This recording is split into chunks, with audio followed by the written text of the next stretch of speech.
Right, I got some truth.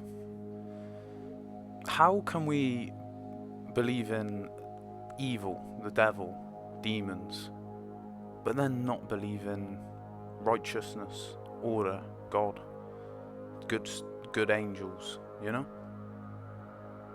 Really is... Because for the longest time, I sat in that bracket. Until last year, maybe a little bit longer. I've been on and off, but mainly, I even said this quote by quote. We come here with nothing, and we leave here with nothing. And within a year, I've realised it is completely the total opposite, and we are not alone. And that everything happens for a reason. When you look at it and you ask the question, why did that happen? And what was the reason for that? Then everything, literally every single teeny little thing, makes sense. Whether you did something right or wrong, that's the reason. Let me not think about it too much, because that distracts this train of thought.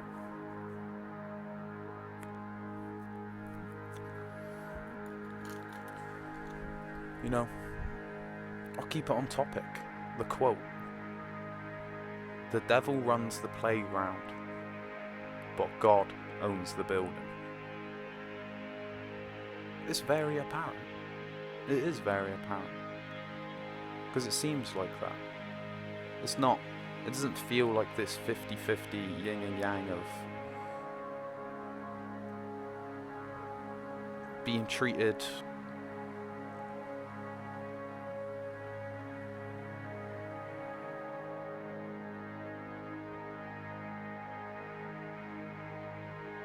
rightly, as everybody and everything should be deservedly treated, or exploited.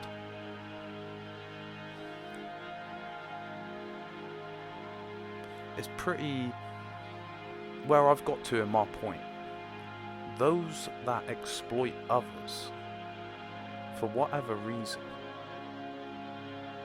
tend to, I don't even know, there's a very high chance. Nothing's ever certain. So that's why I come out 100%. No, you know? We don't know everything. Nothing knows everything. There's too much. There's so much knowledge, so much information.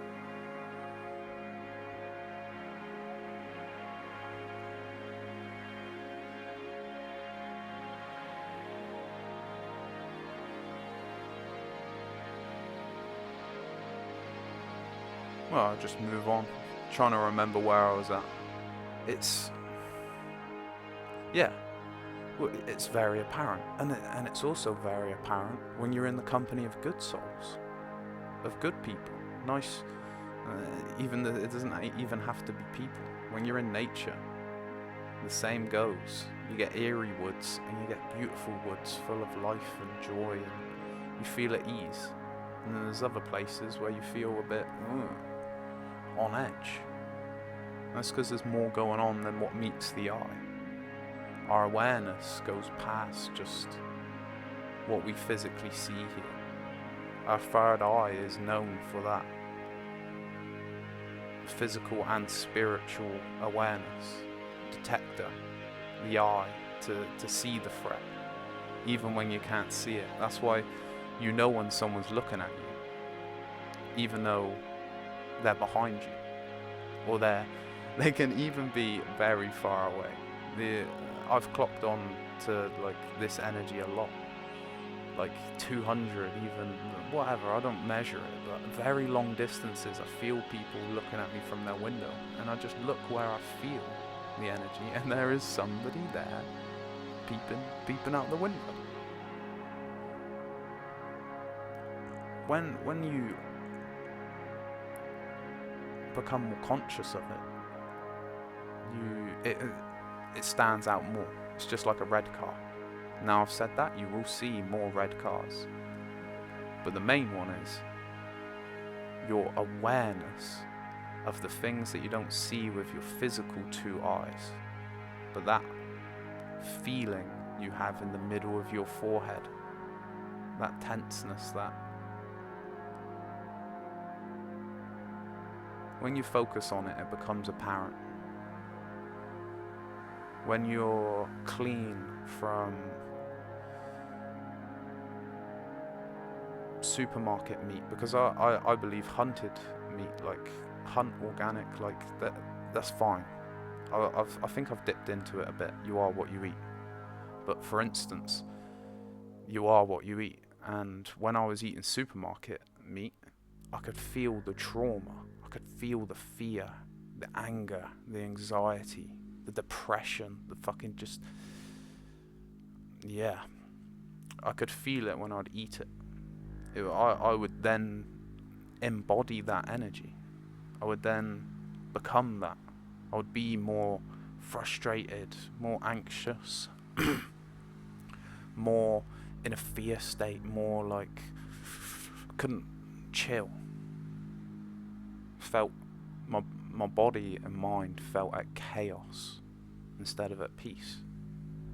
And then when I've been fishing and I've had the fish, because that's the only thing I've hunted in my life, but when I've had the fish, noticeable difference. It's different. You feel good, you feel alive, you feel nourished. It's because it's real, because it's part of the real ecosystem. It's been fed a proper diet. Like pigs is a good example. Wild boar. That's good. That's good for you. But a pig from the farm, they've been genetically made to just hold toxins in the fat. They're genetically made to just be as fat as possible, and they just eat whatever, and because of that they literally eat whatever. And when you look at it like, oh, you are what you eat, and then you eat a bit of pork from the supermarket anyway, or that not so much just has to be the supermarket, because they do sell good food at times. It's very low percent in my opinion from looking, when you really know, like, okay, anything with gluten, not good for you. Anything with sugar, not good for you. Sugar shuts off your immune system. Right, so a lot of this all links in together. So sugar shut down your immune system, so your defenses are down, and then milk shuts down your third eye, and you pick up the all the energy from it, like milk and cream and cheese. All of that is supposed to be for a baby cow. It's for a baby. You know, they're stealing. Like, I understand there's a fairly give, fairly take. I feel like some things can be negotiated, but the way it's done, where they just take the calves away, do whatever they do to them, and just harvest the milk as much, they just clean them dry. Basically, you know what I mean? That mother just, she isn't feeding her cow, her daughters and her sons and daughters, her family. She sat in a cage with cold metal things surrounded by all other, it's not a nice environment. And because of that, like, it's the same for us. Whatever our internal mind and conscious and state of being and nervous system is what we project outwards. So if internally our mind is chaotic, we've got anxiety, fear, self-consciousness, silence and sensor issues, like not wanting to speak up or be yourself, having all these masks, these things, you wear them, you project them outwards subconsciously, because that's just the state of being, your function, like your body, your mind, that's just how you're operating. Your body's operating out of that state of being. Just like if you're getting chased, your body operates out of a state of fight or flight. whether it's a good